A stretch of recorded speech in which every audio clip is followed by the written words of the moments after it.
નમસ્કાર, આપ જોઈ રહ્યા છો સ્પાર્ક ટુડે ન્યૂઝ. જીતો કનેક્ટ હૈદરાબાદમાં ગોલ્ફ ટુર્નામેન્ટનું આયોજન હતું, જેનો વડોદરામાં ગૌરવસભર દેખાવ થયો. હૈદરાબાદ ખાતે જીતો જૈન ઇન્ટરનેશનલ ટ્રેડ ઓર્ગેનાઇઝેશન દ્વારા ભવ્ય જીતો કનેક્ટ કોન્ફરન્સનું આયોજન કરવામાં આવ્યું હતું.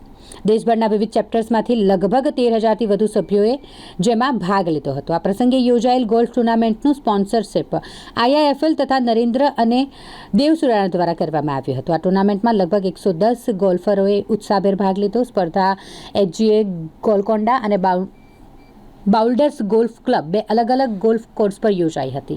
આ ટુર્નામેન્ટમાં વડોદરાએ ગૌરવ મેળવ્યું છે, કારણ કે વડોદરાની હાજરી આપનાર ચારેય ગોલ્ફર નોન જીતો સભ્ય હોવા છતાં પોતાની શ્રેણીમાં વિજેતા બન્યા. સુષ્મા શાહ, દિલીપ શાહ, પરિતા શાહ અને સુનિલ શાહ, આ ચારેય ગોલ્ફરોએ અલગ અલગ કેટેગરીમાં વિજય મેળવી વડોદરાનું નામ રોશન કર્યું. ટુર્નામેન્ટમાં તેમના પ્રદર્શનને સૌએ વખાણ્યું. જીતો કનેક્ટનું આ આયોજન ઉત્તમ નેટવર્કિંગ, બિઝનેસ એક્સચેન્જ અને સ્પોર્ટ્સમેનશિપના સમન્વયનું પ્રતીક બન્યું હતું.